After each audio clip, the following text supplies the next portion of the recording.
The last thing I saw in my first life was Julian Cross standing beneath the orange wash of a parking garage light, his charcoal coat perfectly dry while rainwater streamed down my face. My hands were locked around the steering wheel of the company sedan. The doors would not open. The engine filled the cabin with a sweet chemical smell that made my tongue feel thick. Through the windshield, Julian watched me struggle without moving closer. I struck the glass with the heel of my palm. "You said you were coming with me." His expression did not change. That was what frightened me most. Julian never needed to raise his voice. He could ruin a person in the same calm tone he used to order coffee. "You copied documents that did not belong to you, Evelyn," he said through the narrow gap in the window. "You contacted a regulator. You created a situation that I have to correct." My lungs burned. The underground garage blurred at the edges. Behind Julian, his chief of staff slid a folder into a black leather case. The folder containing transfer records, shell company invoices, and board signatures Julian had forged using my access credentials. I finally understood why he had insisted I become a director of the Cross Meridian Foundation, why he had placed accounts in my name, why every password in our home had eventually become one he chose. I had never been his wife. I had been his future explanation. My phone lay on the passenger floor, its screen shattered after his driver had taken it from me. I tried the horn, but no sound came. Julian had prepared every detail. "You should have trusted me," he said. Then I woke with my cheek pressed against cold marble and someone laughing above me. "Evelyn, are you drunk already?" I opened my eyes. Crystal chandeliers burned white over the ballroom of the Halden Hotel. Violin music drifted from behind a wall of cream roses. My palms rested on the polished floor, and the scent of champagne, candle wax, and Marissa Cole's expensive jasmine perfume flooded my throat. Marissa crouched beside me in a silver dress, my best friend, my maid of honor, the woman who had held my hand when Julian proposed in my first life and later told every reporter that our marriage was the kind of love people waited a lifetime to find. She looked 26 again. So did I. October 18th, 7 years earlier. The night our engagement was supposed to be formally announced, I pushed myself upright. My knees shook beneath the thin fabric of my gown. A waiter reached for my elbow, but I stepped back before he could touch me. Marissa's smile tightened. "You went pale. Is it nerves?" Then she leaned close enough that her perfume covered the smell of champagne and whispered, "Try not to faint before he chooses. Some of us waited a lifetime for a chance like this." Marissa had used the same phrase in my obituary interview. She remembered. Before I could speak, my mother crossed the ballroom with a rigid smile. "There you are. Julian is ready. Your father has the partnership documents, and the photographers are waiting." In my first life, I had walked toward Julian with tears in my eyes because my family's struggling property firm would be saved by Cross Meridian's investment. I had believed the marriage joined two people who admired each other. Julian had spent months appearing attentive, remembering my tea order, sending cards when it rained, asking intelligent questions about my work in architectural preservation. Only after the wedding did I learn that attention could be a form of inventory. Then she stumbled dramatically. A champagne flute shattered. Marissa caught Julian's sleeve, and the entire ballroom turned as if the movement had been rehearsed. "I'm so sorry," she breathed. Julian steadied her by the waist. Marissa did not move away. She looked up at Julian with wet, practiced eyes. I did not want it to happen like this. My father's face hardened. "What are you talking about?" She released a trembling breath and drew a folded medical report from her clutch. "I'm pregnant." The pregnancy was false. I knew it before the page reached my father. In our first life, Marissa had never been pregnant during that year, but she had always been skilled at creating a scene before anyone could examine its foundation. "I tried to stay away from him," she said, turning toward me. "Evelyn, I never meant to hurt you. But Julian and I understand each other in a way you never could." In the life she remembered, she had watched me become Mrs. Cross. She had seen the townhouse, the private plane, the covers of society magazines. She believed I had stolen a throne that should have been hers. Now she expected me to fight.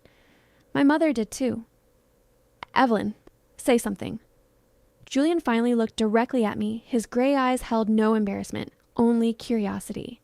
He wanted to see whether I would beg. I had begged once, not in this ballroom, but in locked bedrooms, in legal offices, in the back seat of cars when he refused to tell me where we were going. I had spent 7 years trying to prove I was reasonable enough to deserve basic freedom. I would never do it again. I stepped away from Marissa and removed the sapphire bracelet Julian had given me that morning. I placed it beside the untouched engagement ring. "Congratulations," I said. My father's mouth opened. "Evelyn." If Julian believes Marissa's carrying his child, the engagement should be theirs. My voice sounded distant to me, but it did not shake. "I withdraw." Marissa stared as if I had forgotten a line. "That's all? What else is there?" "You're not angry." I looked at the man who had watched me die. Not enough to compete for him? My father seized my arm and pulled me toward a column wrapped in white flowers. "Do you understand what you're doing? Cross Meridian is the only investor willing to refinance Halden properties. If you humiliate him publicly, we lose everything." I did not announce a pregnancy. Marissa made a mistake. You can resolve this privately. Julian still intended to marry you. Marissa was not my sister, but my parents had raised her after her mother died. We had shared bedrooms, clothes, secrets, and eventually the same family expectations. Whenever she succeeded, they called her resilient. Whenever I resisted, they called me difficult. Julian approached us with unhurried steps. "May I speak to Evelyn alone?" he asked. My father released me immediately. Julian guided me toward the glass doors leading to the terrace. He did not touch me, but the pressure of his presence felt familiar enough to make my stomach tighten. Outside, October air cut through my dress. Traffic shone in wet streaks 20 floors below. Julian closed the door behind us, muting the ballroom. "You surprised me," he said. "I surprised myself. Marissa's claim requires verification. Then verify it. And if it is false, marry her anyway." A small line appeared between his brows. "Why?" "You wanted a partner who values status and understands your ambitions. Marissa has made it clear she does." "And you do not?" "I value other things now."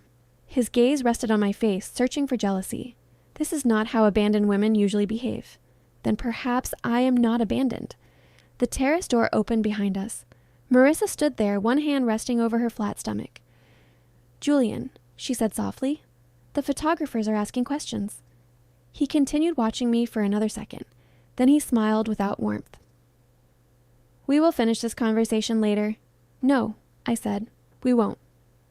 That night, Julian announced his engagement to Marissa Cole. When we passed each other near the elevator, she caught my wrist. "You always acted like you were better than me," she whispered. "But in the end, he chose someone who could keep up with him." "You wanted him?" I said. "Now keep him." I left the hotel alone. The first thing I did was go to an all-night bank branch near Union Square. Fluorescent light flattened every color inside the lobby.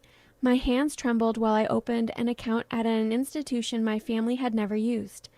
I moved the $42,000 my grandmother had left me from the joint savings account my father monitored. The second thing I did was freeze my credit. The third was call Nora Bell, an attorney I had met too late in my first life. At 2 a.m, Nora answered with a sleep-rough voice. "Evelyn? I need help separating my finances from my family and reviewing documents Cross Meridian may have prepared in my name." There was a pause. "Are you in immediate danger?" The question made my throat close. No one had asked me that in 7 years. "Not yet," I said. "Come to my office at 8. The most important date was June 9th of the following year, when Cross Meridian would announce its acquisition of a medical logistics company called Ardent Vale. 3 months later, regulators would discover that Ardent Vale's refrigerated transport data had been falsified. Julian would protect himself by shifting liability into a network of charitable subsidiaries controlled by his wife. In my first life, that wife had been me. This time, it would be Marissa. At 8, Nora read the draft partnership documents and found 3 clauses giving Cross Meridian broad authority to use my name in future transactions related to Halden properties. "You were supposed to sign these last night?" she asked. "Yes." She looked over her glasses. "Your father either did not read them or did not care what they allowed. He cared about the refinancing. That is not the same thing as caring about you. The bluntness hurt, but pain was useful when it told the truth. Nora helped me file formal notices withdrawing consent from any pending corporate role. She arranged for my identification documents to be copied and stored.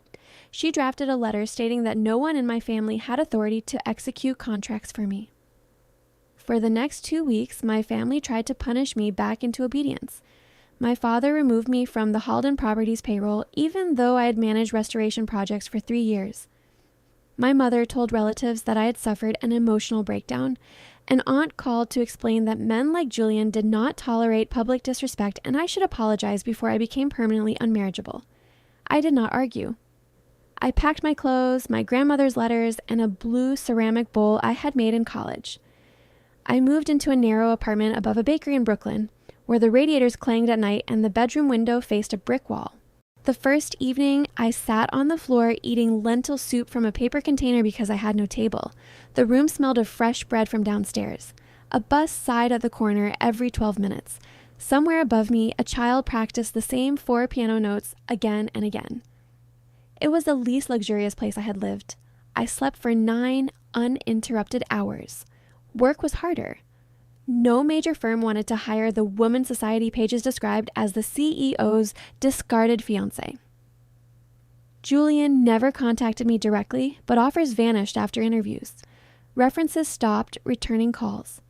One preservation nonprofit told me they admired my portfolio, but could not risk conflict with a cross-meridian donor. In my first life, those closed doors had driven me closer to Julian. This time, I recognized the pattern. Control often arrived disguised as inevitability. I took contract work documenting historic commercial buildings for insurance appeals. The pay was uneven. I photographed water damage, measured cracked plaster, and spent nights writing reports at my kitchen counter. My expensive heels stayed in boxes. My hands grew dry from dust and winter air, but every invoice had my name on it. Every dollar entered an account only I could access. 3 months after the engagement switch, Marissa invited me to lunch at the Ashford Club. "You look tired," she said after sitting. "I've been working. You do not have to pretend this little independence project is fulfilling." A waiter poured sparkling water. Marissa waited until he left, then placed her phone face down on the table. "Julian offered to help you." "No, he didn't." "He said he could restore your position at Halden if you apologized for the scene you caused." "I did not cause it." She lifted one shoulder. "People remember the version that survives." That sounded like Julian. "You stopped working at Sable Public Relations," I said. Julian thought it was inappropriate for his fiancée to handle nightclub accounts. I leaned back. The pregnancy report was false. She did not deny it. "Julian knows," she said. "He knew that night." That surprised me, though it should not have. "Then why did he choose you?" "Because I proved I was willing to take risks for him. Because I understand that powerful men need partners with courage." "No." "Because she had shown him how easily she could lie in public. He had not chosen a wife. He had recruited an accomplice." "Does he still ask for your phone at dinner?" I asked. Her expression changed. "Does he review your messages?" "Couples should not keep secrets." "Does he choose who you see?" "He protects me from people who want access." "Does he correct what you say before events?" Her mouth hardened. "You are jealous." There it was. The explanation she needed. I could have told her everything. The hidden accounts, the garage, the way Julian had used affection as a reward and silence as punishment. But without proof she could accept, the truth would sound like desperation. So I gave her one warning. Do not sign anything that makes you an officer of the Cross Meridian Foundation. Do not let him open companies in your name. Keep copies of every document outside the house. Marissa laughed, but it came out thin.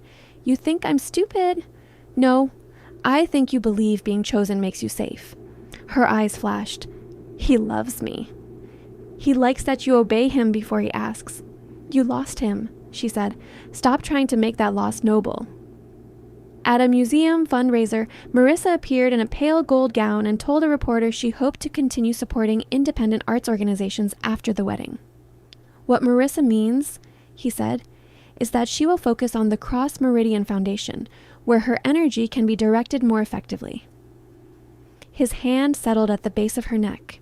Marissa corrected herself with a laugh. The clip circulated online as an example of a devoted power couple finishing each other's thoughts. By spring, my own life had begun to change. One of my insurance reports reached Daniel Mercer, the operations director of a regional preservation trust. Daniel was 38, broad-shouldered, quietly spoken, and incapable of pretending a damaged building was safe because a donor disliked bad news. He hired me to assess 6 abandoned warehouses along the East River. We worked together for months. Daniel never asked why I startled when a car door locked. He simply told me before he activated the child safety feature while transporting equipment. When he needed my signature, he gave me the document days in advance. When I disagreed with him, he did not become colder until I apologized. Trust returned to me through ordinary things. I used part of my grandmother's money to purchase a minority interest in a struggling brick restoration workshop whose owner planned to retire. In my first life, the city's preservation tax credit expansion had tripled demand for specialized masonry work. I remembered the policy, but memory did not guarantee success. The first bank rejected our loan. A contractor delayed payment for 11 weeks. One winter storm damaged our kiln and consumed most of our emergency fund. I worked anyway. By the time summer arrived, Mercer Preservation contracted us for the East River warehouses. We hired 4 apprentices. Meanwhile, Julian accelerated his plans. Cross Meridian announced the Ardent Vale acquisition on schedule. Business papers praised Julian's instinct. The company's stock rose 18%. Marissa rang the opening bell beside him wearing navy blue, the color he preferred on television. 3 days later, a courier delivered an envelope to my workshop. Inside was a consulting contract from Cross Meridian offering me 5 times my current income to oversee the historical conversion of an Arden Vale headquarters. A handwritten card rested on top. You should not waste your abilities proving a point. J. I sent the contract to Nora. She found a clause requiring me to accept an executive advisory title within an Arden Vale subsidiary, the same structure Julian had used in my first life. He still wanted my name in the chain. Nora drafted a refusal. Julian called me that evening from a blocked number. You've become cautious, he said. I stood alone in the workshop office listening to rain strike the metal roof. I learned from you. You have created an unnecessarily difficult life. My life belongs to me. Difficulty is part of the price. Marissa says you warned her not to sign foundation documents. My grip tightened around the phone. She misunderstood. No. She repeats conversations accurately when frightened. The words revealed more than he intended. What did you do to frighten her? He ignored the question. You are interfering in my marriage. You are not married yet. We will be in 6 weeks. Then congratulations. Silence stretched between us. I could still repair your relationship with your family, he said. Your father's company is over-leveraged. Without our support, he may lose the building your grandmother left him. He knew exactly where to press. That building had housed my grandmother's design studio. In my first life, Julian had used it as collateral without telling me. This time, I had checked the deed. My grandmother left him 60%, I said. She left 40% to me through a trust that becomes independent on my 27th birthday. Another pause. My birthday had been 4 days earlier. Nora had recorded my interest before my father could refinance it. Julian's voice cooled. You planned that. Yes. You are behaving as if we are enemies. No, Julian. I am behaving as if we are strangers. I ended the call. My knees gave way after the screen went dark. I sat on the office floor between boxes of invoices, breathing through the old terror. Knowing what he was did not make me immune to him. My body remembered the cost of defiance even when the future had changed. Daniel found me 10 minutes later. He stopped in the doorway. Do you need help? Not what happened, not who did this. He asked what I needed. Sit outside the door, I said. Please don't come in yet. He sat on the concrete floor of the corridor until my breathing slowed. That night, I told him part of the truth. Not rebirth, not death. I told him Julian had controlled my finances during our private courtship and was now trying to place me inside a dangerous acquisition. Daniel listened without interrupting. When I finished, he said, Do you want advice, assistance, or just a witness? I almost cried. Almost a witness. All right. He stayed until the rain stopped. Marissa married Julian in September at a private estate overlooking Long Island Sound. I did not attend. The destruction did not begin with sirens, it began with paperwork. Julian appointed Marissa chair of the Cross Meridian Foundation. She signed because society columns called it a promotion. He transferred 2 charitable subsidiaries into her control. She signed because he told her it proved trust. He opened a holding company using her digital authorization and listed her as sole managing officer. In November, Marissa arrived at my apartment without warning. "I need to ask you something," she said. "What did you come to ask?" Marissa removed a stack of folded documents from inside her coat. "Julian wants me to sign a retroactive authorization for transfers made by the foundation. He says the dates are administrative." I did not touch the pages. "Did you bring copies?" "These are copies." "Where are the originals?" "In his office." "Who knows you have these?" "No one." I read the first page. The language was dense, but I recognized the subsidiary names from the records I had died trying to expose. Nearly $28 million had moved through humanitarian logistics grants into Ardent Veil vendors. Marissa watched my face. "You've seen this before," she said. "Not these exact pages, but something like them." I looked at her. "Do not sign." Her shoulders loosened for 1 second, as if she had hoped I would say that. Then suspicion returned. "Why?" "Because the authorization makes you personally responsible for transfers that occurred before you became chair. Julian says regulators prefer clean documentation. Regulators prefer accurate documentation. He would not put me at risk." The sentence sounded rehearsed. "Then ask your own attorney. He says married people should use the same legal team." "Of course he does." Marissa paced to the window. "You always make him sound monstrous." "I'm reading the paper you brought me. He can be controlling, but that is because he carries more responsibility than ordinary people. He notices everything. He protects everything. He owns everything." She turned. "You still want him to be wrong because otherwise you gave him up for nothing." My anger rose so suddenly that my hands became cold. I gave him up because being near him made my body feel like a locked room. The words left us both silent. Marissa's eyes moved over my face. For the first time, she seemed to wonder what I remembered. I pushed the documents back toward her. "I'm giving you one practical option. Nora Bell can't connect you with a white-collar attorney who has no relationship with Cross Meridian. Call from a phone Julian cannot access. Do not take these papers back into the house." She stared at them. Then her phone vibrated inside her bag. Marissa recoiled before she could hide it. The screen displayed Julian's name. She answered on the second ring. "I'm at my mother's," she said. I heard his voice, calm and indistinct. "Yes, I forgot to tell you." Another pause. "No, I'm not upset." Her eyes met mine. "I'll be home in 20 minutes. When the call ended, she shoved the documents into her coat. "Leave them," I said. "I can't." "Marissa." "He tracks what I print." The truth escaped before she could stop it. Rain tapped the window. The radiator hissed. I spoke carefully. "That is not love." Her face hardened with shame.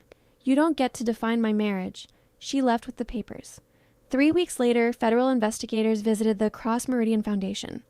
Julian blamed an accounting error and placed Marissa on temporary leave for her protection. Her access card stopped working. The private account he had opened for her was frozen. Reporters gathered outside the Greenwich house while his security team directed her through a side entrance. At first, she defended him publicly. "My husband and I are fully cooperating." Then the foundation released a statement saying certain transactions had been authorized exclusively by its chair. Julian stopped appearing beside her. "Marissa called me 9 times in one night. I answered the 10th. "He changed the safe code," she said. Her voice was raw. "Are you safe?" "I don't know." "Has he threatened you?" "Not directly." "What did he say?" "That people who create disorder should not expect to keep the privileges order provided." I closed my eyes. I had heard those exact words in my first life after I asked to visit Nora. "Leave the house." "I can't. The cars belong to the company, and my cards are frozen." "Call a taxi." "The gate guards report to him."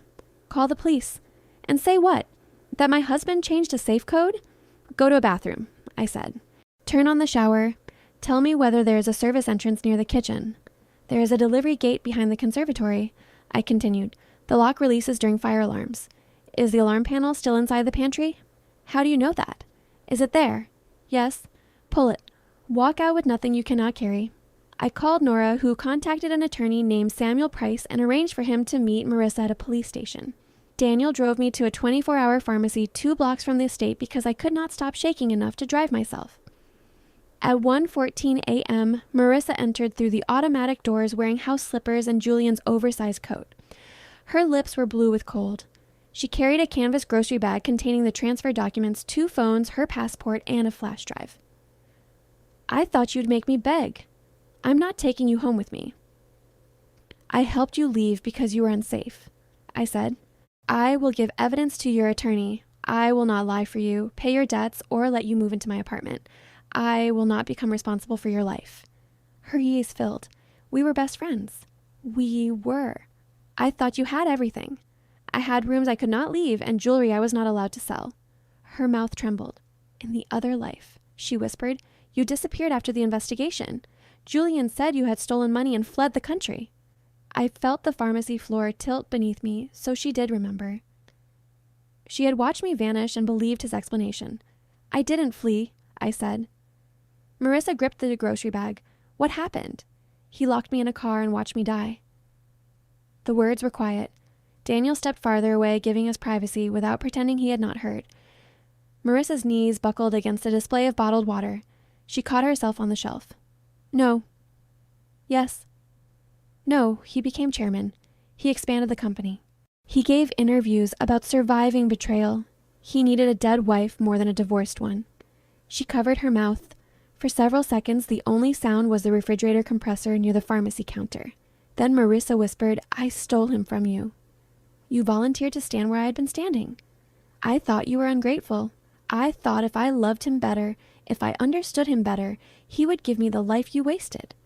I looked at her rain-streaked face, at the woman who had betrayed me and the victim Julian had manufactured from that betrayal. Both truths existed. I warned you. I know. I will help your attorney understand the documents. That is all I can promise. She nodded, crying without making a sound. The flash drive changed everything. Julian had trained Marissa to organize his private correspondence because he trusted her desire to impress him. She had copied emails, voice memos, and draft board resolutions after he locked her out of the foundation. The evidence did not prove every crime, but it revealed the structure. Arden Vale executives had falsified temperature records. Cross Meridian officers had diverted liability payments through foundation subsidiaries.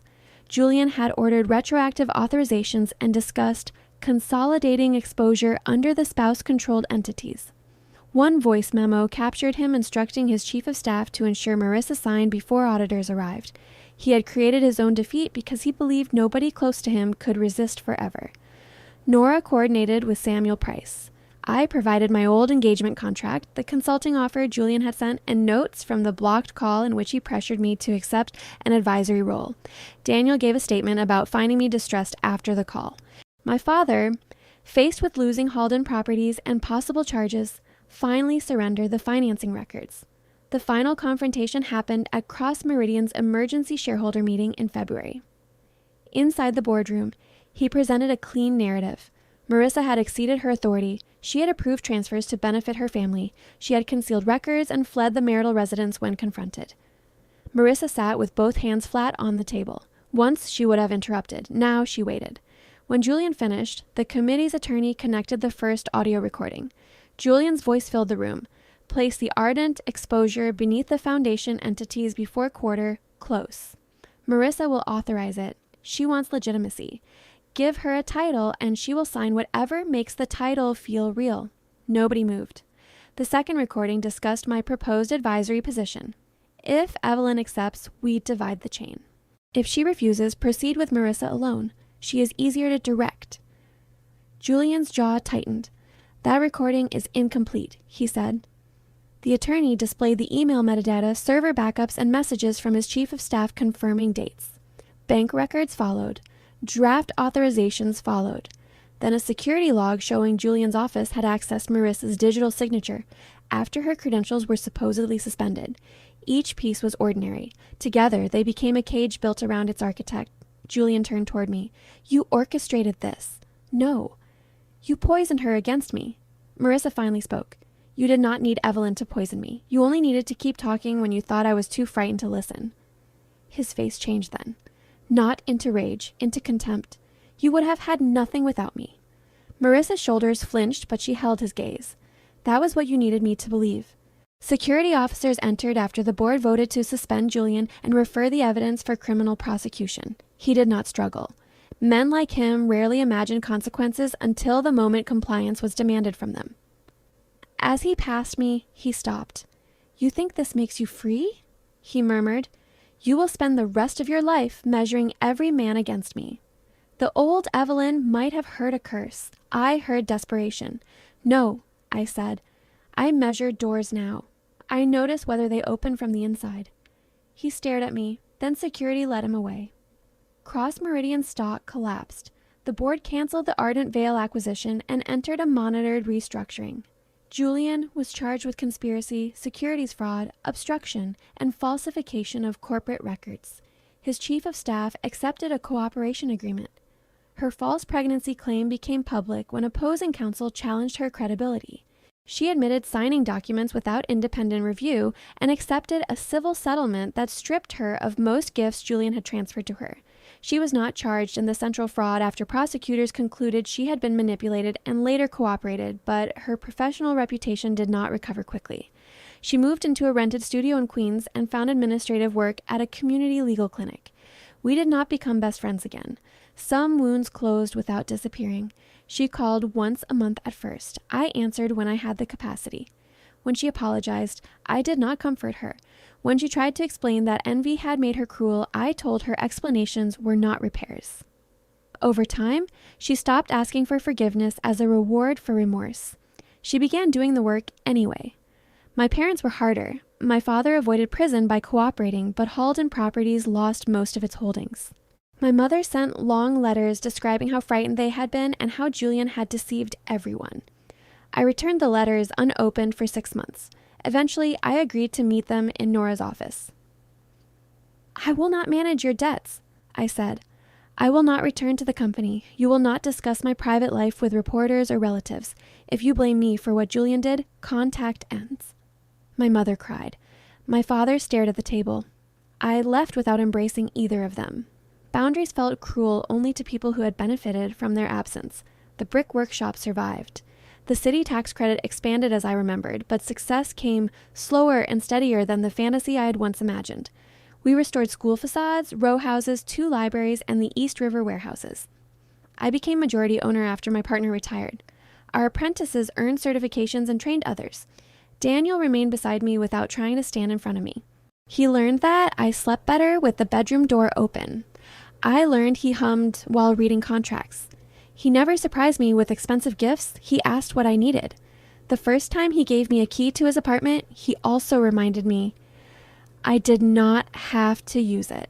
2 years after the board meeting, we rented a small house together near the workshop. There was no marble foyer, no staff, no river view framed by bulletproof glass. The kitchen floor tilted slightly toward the garden. The pipes complained in winter. On Sundays, sunlight crossed the wooden table while bread cooled beneath a cloth. One spring morning, I woke before Daniel and listened to rain tapping the open window. For a moment, the sound carried me back to the parking garage, the chemical sweetness, the cold steering wheel, Julian's fingers against the glass. My chest tightened, then the room returned. The linen sheet was warm around my legs. My own phone charged on the nightstand. My bank card rested in a wallet nobody inspected. Downstairs, a door shifted gently in the wind because I had forgotten to latch it. I walked through the house barefoot and closed it, not because someone ordered me to, because it was my door. Outside, rain silvered the garden bricks we had laid ourselves. They were uneven in places, ordinary and solid beneath the morning light. Marissa had mistaken control for love because control had arrived wearing tailored suits, diamonds, and the promise that obedience would make her special. I had mistaken endurance for devotion because everyone around me called the cage a palace. In the life I built afterward, freedom looked smaller, a key in my own hand, a contract I had time to read, a table scarred by daily use, a door that opened from both sides. I stood in the quiet kitchen while bread warmed in the oven, and for the first time across both of my lives, nothing beautiful around me had been purchased with my silence.